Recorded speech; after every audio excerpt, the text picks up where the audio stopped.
Hey everyone, so today in this video I'm going to show you the top foods you need to eat when you are in Italy. So let's get started.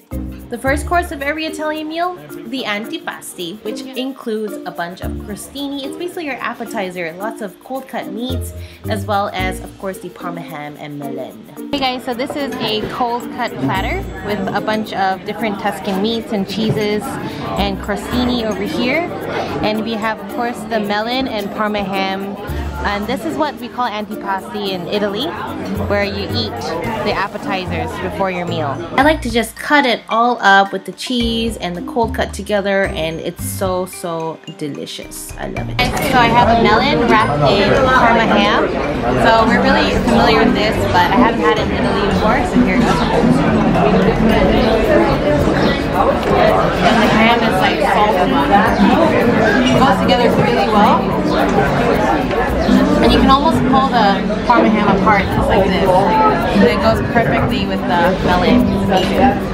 When you're in Italy, you gotta have a gelato. Gelato is different from ice cream because it's a lot denser. Usually it has a higher proportion of milk rather than cream and eggs. So it's a lot more richer and a lot more smoother. The best gelato we had was here at Gelateria Dondoli, which is in San Gimigianano, a medieval village outside of Florence. And it is so creamy, so good. My dad and I were just insanely in love with it. It's really the best gelato I've ever tasted. Why? So smooth, so yummy, and full of coffee flavor. The flavor I picked was Frutti di Bosco, which is mixed berry, and even that was extremely creamy. It was so good. Gelato, guys. Monstrosity. Even when you're anywhere else in the world, pasta is the #1 thing you think of when it comes to Italian food, and you gotta have it here. When it comes to pastas here, they always have it al dente, which is kind of slightly tougher than what we would expect, and it's delicious. Wow. You know how they say pasta should be al dente with a little bit of bite to it? This is perfect. The wild boar meat accompanies it wonderfully well. It's one of the best pastas I've ever eaten.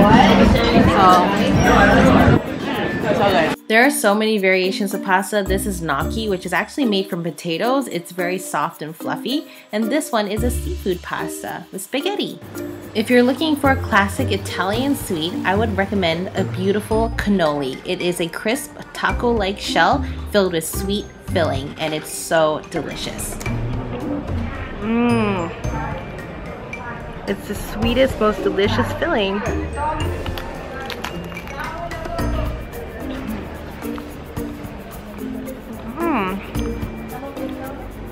It's so good.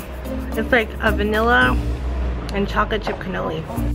Each region of Italy is known for their own food, and in Florence, where we were, Florentine steak or bistecca alla Florentina is one of the most amazing dishes you have to try while you're in Florence, Italy. And what it is just a gigantic steak, but the most amazing, juicy steak there is. And we tried ours at La Spada, which was recommended by our tour guide. And we also ordered spiced potatoes and salad with the steak. And we ordered one dish for 2 people. It's totally enough. Guys, my favorite dessert of all time is tiramisu. And to have it in Italy is just amazing. This was one of the tiramisus we had for dinner. And it was beyond words. Hey everyone, so right now I have the most amazing tiramisu, and it happens to actually be one of my favorite desserts ever. So I'm excited to try it while I'm in Florence. I'm gonna take my spoon. Ah, look at that, and it's cold. That should be cheese, some sort of mascarpone, and I'm excited. Let's go. Wow. That's too good. It's creamy, it's smooth, it's soft, there's cocoa powder on it. Look at that. It's like the best tiramisu I've ever had. So good. It is so good, seriously. So what's a typical Italian lunch like? Well, this is panini, and panini is something that I think we've grown up with, to be honest. But they do it really special here in Italy, especially in Florence. They have many different types of cold cut meats that you can put in your panini. You can choose what cheese you want in your panini. This one happens to be like a roadside, it's kind of shop that we ran into. And you can also choose the different types of bread when you want your panini. You can have soft bread, hard bread, and it was good.